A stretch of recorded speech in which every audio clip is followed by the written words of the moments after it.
episode of Not Gonna Lie, where we get real about digital addiction and the impact that it's had on our lives, as well as meaningful solutions that we can come up with to tackle it. I'm Shavi, this is Daniel, Akhlaq, and Dimuthu. So I think we all know the general or rather official definition of digital addiction, where it's obsessive control disorder, where you are constantly impulsively and obsessively using digital technology and platforms, from constantly browsing on the internet to social media. But I think the way that it influences and plays an impact within our lives is very different. So Dimuthu, how has it shaped or changed your life? Digital addiction කියන එක මම අර්ථ දක්වන්නේ මෙහෙම. අපි හිතමු මම ඉගෙන ගන්නවා.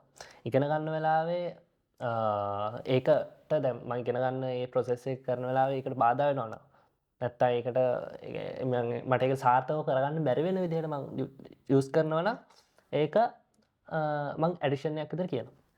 So like when we talk about addiction, like if it actually impedes the way that you interact with your life and like if it's just all you can think about, I think that's like when it starts to become an issue. How has it like shaped your life? I think it shaped it massively, and you went on to use words like, overuse, impulsive, abused, and I'm like, damn, I'm addicted, like that kind of a thing. And I think it's really tough to get away from it also, because everywhere you look, there is some sort of digital integration in our lives, right? Whether it's even university now, it's not like we were growing up. Growing up, we had blackboards, we had books, we had pens, whereas now we have smart boards, we have iPads or laptops, or something. We barely use books anymore. So everywhere you look, whether it's your education, whether it's your social life, anywhere, it's just digital integration. So obviously, I feel like it's hard to also differentiate when you're addicted and when you're not. You can, but it's also very tough to say who is and who isn't. Because like I said, you're supposed to be using technology to keep ahead of life as well. So yeah, Yeah, just like Alak said, it's a bit difficult to find whether you're addicted or not. It requires a certain degree of self-awareness as well. For example, at this point, I can comfortably say that I'm addicted, for example, because when I wake up in the morning, I use my phone for the alarm. So once I hit the snooze button on the alarm, it's as if I take the phone and start scrolling in an autopilot mode. Yeah. I don't actively make that choice. It's like I'm hardwired to do that. So that's how I feel addiction has affected me. So the way that I look at addiction, the way that I would define digital addiction is, just like Dimuthu said, if an action that you're doing is, that it's most likely going to cause you negative consequences, but you keep on doing it, irrespective of the long-term consequences. So it's like, it feels like you're in a train and you're headed towards like the crash, but you're just like, I can't do anything. Yeah, I refuse to step out. ප්‍රශ්නක ඕගොල්ලෝ ජීවිතේ කොයි කාලෙක හරි phone එකක් හෝ device එකක් පාවිච්චි නොකරපු කාලෙත් කියන්නේ. දැන් අපි පාවිච්චි කරනවා දැන් ෆෝන් එක හැම වෙලෙම පාවිච්චි කරන ෆෝන් හෝ ඩිවයිස්. එහෙම නැති කාලයක් තිබිලා තියෙනවද? Oh. තිබිලා තියෙනවා. Yeah, definitely, because we didn't grow up with phones or anything, right? Technically. Even when I was younger, I had a strict screen time, because I also had 2 older siblings, so they were like, yeah, now get out. Yeah. So it was 30 minutes and then I started using my mother's phone here and there. Yeah. But even that, I feel like when I got my own device, that's when that's when True. digital addiction started. But the only thing we had at least I did, was a TV. So it was the only screen time was literally a TV screen. And other than that, what I do in my free time is I play cricket, so I used to just throw the ball and hit it back. Right now that would be sad, in this generation. But back then, it's what people do. It's fun, right? Even you know how to be by yourself, you know how to enjoy being by yourself. But whereas now it's completely shifted to another direction where you being by yourself, enjoying yourself alone is sad. And I think what's difficult about this is because we're all from Gen Z, we are labeled the generation which are the poster children for addiction, and automatically that blame of addiction falls to us, and the consequences of it, and your parents are just oh yeah, you're always on your phone, and those impacts itself, as well as no one really understanding that it's an actual disorder, but also it's very impulsive, it's control issues, because no one set those boundaries for growing up as children. But in terms of impacts, we all talked about defining and how it's played a role in our lives. But what about like impacts from like our friends to our family? Because I know definitely my parents are probably more on Facebook than I am on Instagram. Yeah. But like there's no acknowledgement of that. Like they have more friends than we do now online. Like that's crazy.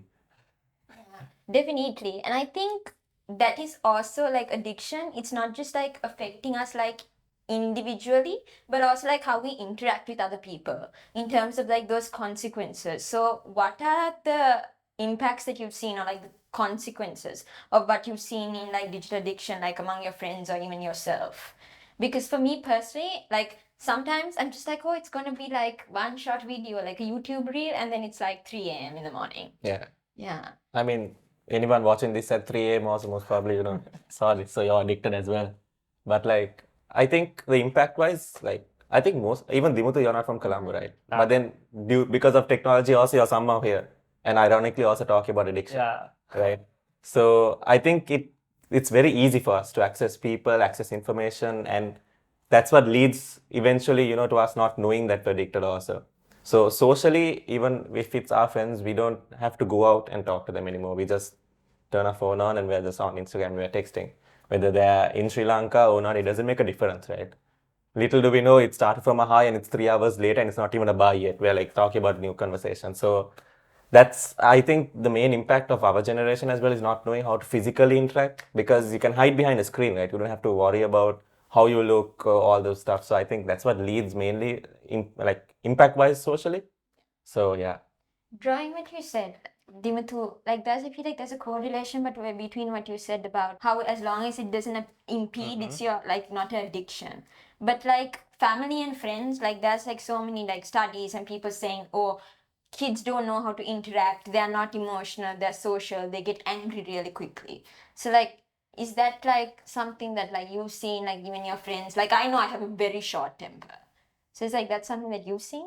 දැන් මෙහෙමයි digital addiction එකේ දැන් අපි ඒක පාවිච්චි කරන අපි අපිට දැන් කොරෝනා කාලේ අපිට පැය 15ක් විතර ක්ලාස් යන්න වුණා ඊළඟට අපිට අපේ ගෙදර කට්ටියත් එක්ක සම්බන්ධතාවයක් නැති වෙනවා ඒ වගේ වෙනවානේ එතකොට අපිට අර සාමාන්‍ය සොසයිටි එකේ රියල් සොසයිටි එකේ තියෙන අර කනෙක්ෂන් නැති වෙනවානේ එතකොට අපිට එතන අර සම්බන්ධතාවයක් නැහැ එතකොට අපිට තේරෙන්නේ නැහැ කවුරු හරි අපිට කතා කරොත් අම්මා ඇවිල්ලා මේ එන්න කිව්වොත් එතකොට අපිට අර අපි ඇඩික්ෂන් නේ ඒ කියන්නේ අපි මොකක් හරි කතා කරන ඒ කියන්නේ නැත්තම් ක්ලාස් එක යන ගමන් ඉන්නේ එතකොට ඒක කැඩෙනකොට අපිට ඒක අර මැනේජ් කරගන්න බෑ කියන්නේ අර අපේ මේ ඔළුවේ තියෙන අර කෙමිකල්ස් එහෙම ඩ්‍රයිව් වෙලා තියෙන්නේ දැන් යනවා මේක ඊසි ඒතර අර රියල් එකට නැති වෙනවා අර විලාතිපරින් ඩිස්කනෙක්ට් ඩිස්කනෙක්ට් වෙනවා එතකොට අර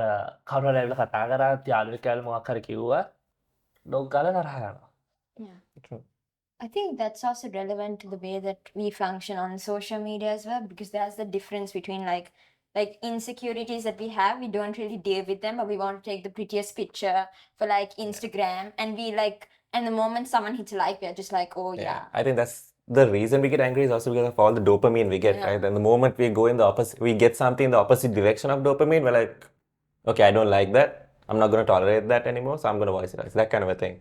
Yeah. අනික දැන් අතන කතා වුණා මේ ග්‍රේ ඒරියා එකක් ගැන. කියන්නේ අපිට හරි ලයින් එකක් අඳින්න බෑ ඇඩික්ට් වෙලාද නැද්ද කියලා. එතකොට දැන් අපි මොකක් හරි අපි දකිනවා Instagram එකේ අපිට වඩා ලස්සනෙක් කෙනෙක්. නැත්තම් ලස්සන ෆිල්ටර්ස් හදලා. එතකොට අපිට පොඩි ඉරිසියාවක් එනවා නැත්තම් පොඩි අර තරහක් වගේ එකක් එනවා. මං වෙන්න තිබ්බා ලස්සනයි තව ලස්සනයි මං වෙන්න ඕනේ. එතකොට අපි අර මේ ට්‍රැක් කරගෙන උඩට යන්න හදනවා. නමුත් අපිට ඒක තේරෙන්නේ නැහැ අපි අර අපි යන්නේ අපේ ලිමිට්ස් කඩාගෙන උඩට යන්නේ. ඒක අපිට තේරෙන්නේ නැහැ. So I think it is at the end it comes back to digital addiction, because if you look at that picture, it's not going to affect your mentality as a whole. But if you spend a lot of time on the platform, the more time you spend, the more likely it's going to warp your like perspective of the world, and it's more likely that you're going to be like depressed, just like you said. So like it all comes back to digital addiction. Yeah, the more you're addicted you are, the effects will be far amplified. And I feel like it's also the dopamine and how it like works, because you're just like because it's like basically a chemical imbalance within your brain, because you just see it and it's like so easily accessible. It's like there are like you can like, and I also think it's like worse because like now you don't have to like go to the bank and like pay your bills. You can just pay it online, and all of those things exist. But in terms of responsibility and who actually has that level of responsibility within not just handling the addiction but actively encouraging the addiction, I feel like different people have different like opinions on this, because on one side our generation says like, oh yeah, that these social media companies are responsible, but then to a great extent, but then our parents are like, you know, you're just lying on your bed. In our day, we used to go out and play with your cousins. And like when you hear that also, it gets really frustrating, and then you get angry. So then you're just like, okay, if I'm gonna get angry, I'm just gonna go scroll on my phone. Yeah, but that's like another thing. You're like, why don't you go out and play with your cousins? But then when we go to ask, like, when can we go out? They're like, no. Then Yeah. like, now what? Like when I'm using my phone, I'll say like, no, and then I'm like, okay, fine. But that's a whole other thing. I think responsibility-wise, again, there's only so much we can do, right?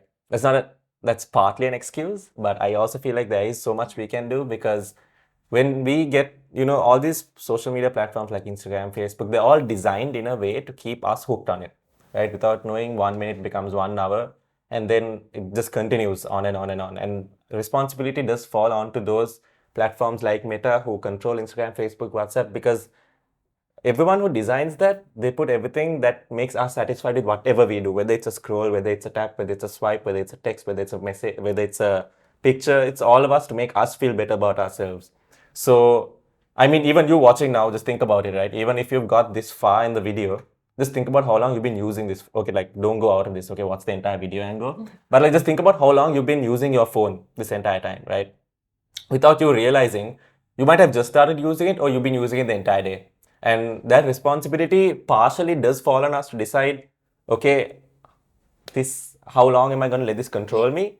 And then it also falls on to the companies that are doing it, is how are we going to control them more, right? I think that's the two sides of it. But Daniel, what do you think on that? So just like you were saying before, these companies, they do play a large role in keeping us addicted, because to them, we are the product. True. The social media platform isn't the product. We are the product. So they have these advertisers and they sell the ads to us. So in order for us to see more ads, they have to keep us hooked onto the app. So because of that, these companies have a large amount of people working in order to like monetize our base desires. For example, we have the desire for social validation.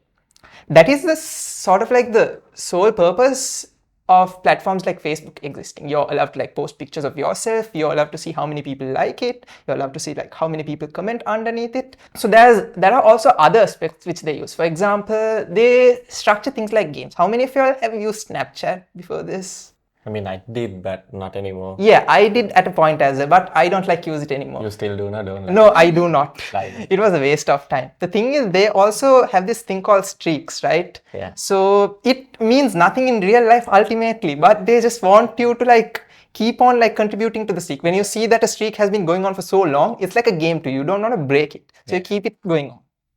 And also Things like that. this little burst of pride that you have. It's so dumb. It doesn't make sense to me. But it still works, right? Yeah, it Technically, does. it works. And like in theory, like in our heads, like it's absolutely ridiculous. But in practicality, it's so hard to get over digital addiction because like, and also I think a lot of us, like Facebook, all of those like Meta and all of those were created by like the millennial generation.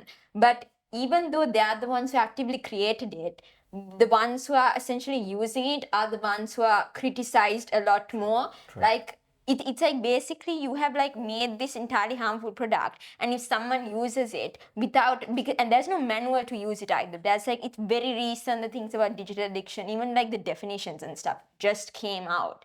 And we always think, oh, we are the consumers, but in reality, we are the product that is being sold. And I think like even like this is මෙම ඔතන FMO කියලා ගහලා තියෙනවද? FMO fear out You're missing out. FMO ඔව් දැන් අතන Daniel කියපු කතාවෙම මම තව එකක් ගන්න. දැන් අපි හිතමු WhatsApp එකේ අපි එනවා අපිට notification එක කවුරුහරි message එකක් දාලා. අපිට ඒක දැකකම කවුරුද දැම්මේ නැහැ අපි තියෙන වැඩේ පාඩු කරගෙන හරි යන්න හිතෙනවානේ. අන්න ඒ වගේ කැන අපේ ඔල්ුවේ බ්‍රේන් එකේ තියෙන අර කෙමිකල් හැදිල තියෙනවා කරි කරන්න ඕන කැන අර රිවෝඩ් බේස් අර කිවෝගේ අර dopamine.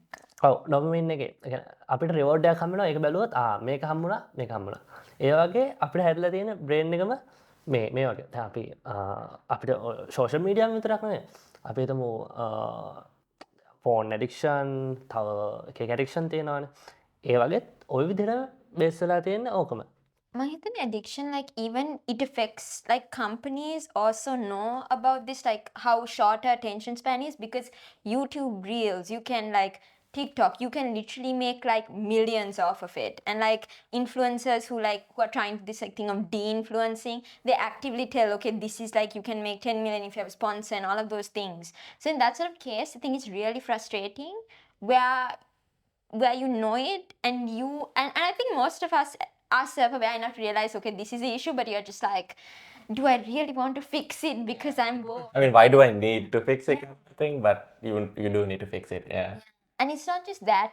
I think we also don't know how to cope with not having work. Then I come home and it's like 6:30 and I'm just like, okay, I need to like de-stress.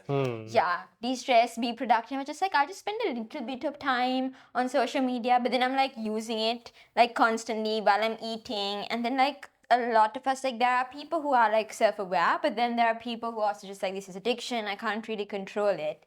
But like you can actively do things where you can seek help, you can import like external help, you can like put like limits on your phone, and there are things which are within our realm of control which I feel like people don't really talk about, especially like with regards to like digital addiction.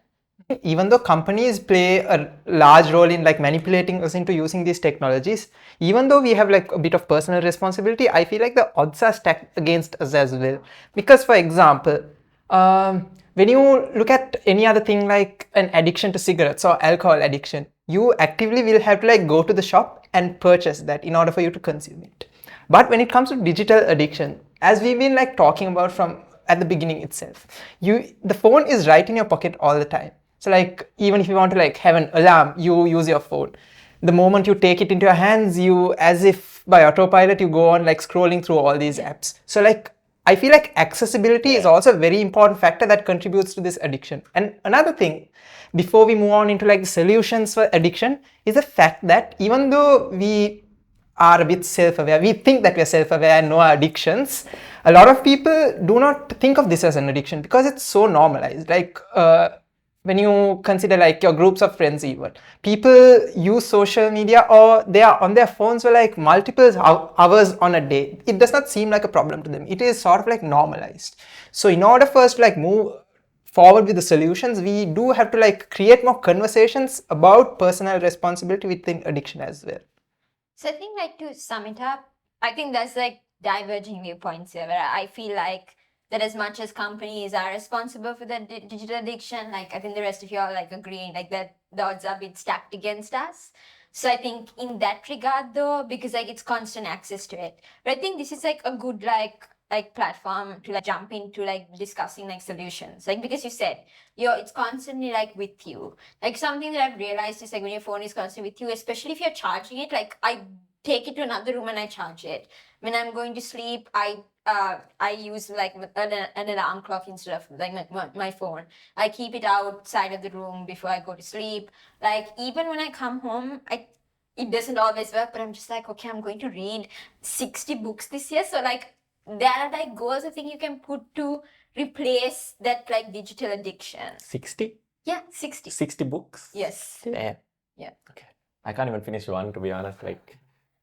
So I feel like there are times I'm just like, oh, I can do this, but then there are times like I'm just like, screw it, I can't do this. Is there anything that you all have done? For example, when you look at your phone, that in certain phones there's this app called Digital Wellbeing. Shout out to the Digital Wellbeing initiative. So if you go to that app, you can like probably see your screen time. So you need some sort of metric like that to see whether you're addicted, because if you think of it, think to yourself whether you're addicted or not, your mind is like a really unreliable tool to rely on, because you probably already have the perception that you're not addicted. So you have to like look at something like that, and probably would also have to like listen to what others have to say about it. For example, if your parents are saying that you're constantly on your phone, maybe you're not on your phone, But you will have to think twice at this point to assess whether what they're saying is true. Even if your like friends are saying that you're on your phone for a long time, when it comes to like social gatherings, you will have to like look at that as well. So we have to use a bit of like external tools like that in order for us to like see whether we are actually addicted. And I think you also need to push yourself to get rid of that instant gratification like cycle as well. But like, what are things that like you wish rather you could do or like you've already done to stop this like level of like addiction? Damn. Nothing that I wish, to be honest. I don't say that. I mean, it's tough, because like I get everything I want because it's online, it's easy. Like you said, it's accessible, right? So if you're talking solution-wise, the longest I've gone is when my mom took my phone away from me.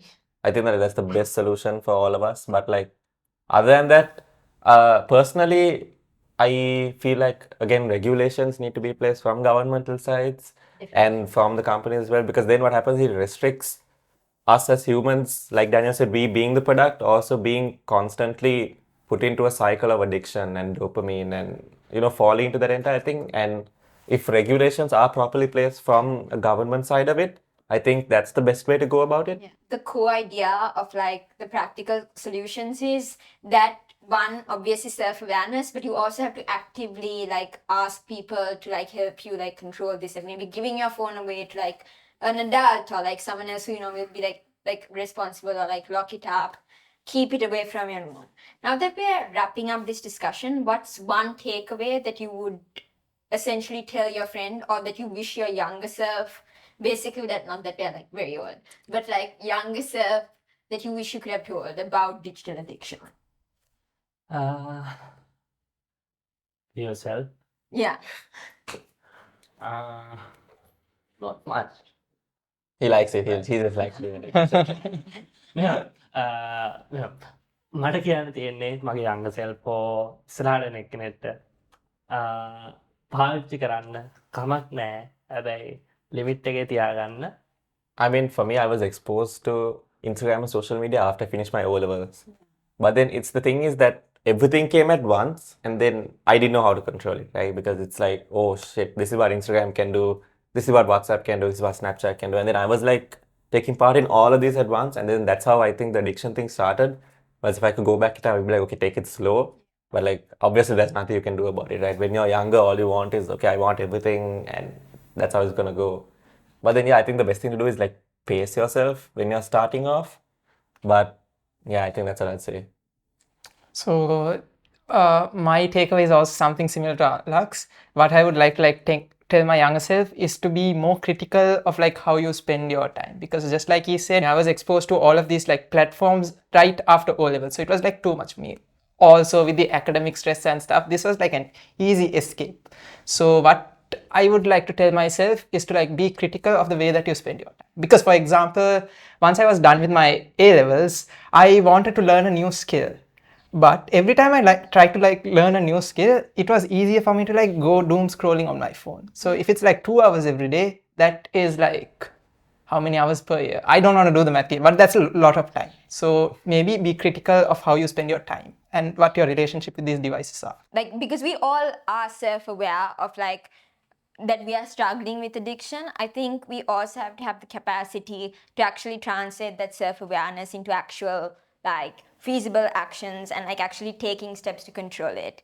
And I think no matter how awkward or uncomfortable we may feel having these conversations, getting personal about our screen time, about how we disconnect from our friends, I think that these are conversations like both kids and adults need to have, because this digital addiction is prevalent in every generation right now. And this is essentially what the DWI, or the Digital Wellbeing Initiative, is about. Actively facilitating these type of conversations, creating discussions, pushing people out of their comfort zones. If you want more information about what we do as an organization, you can head over to our website, which is www.thedwi.org. A huge shout out and a thanks to the production team and everyone who helped set this up, from the lighting to the microphones, and everyone who is here discussing these things and getting personal about the realities of the addiction that they're facing with regards to technology. So, anyways, thank you.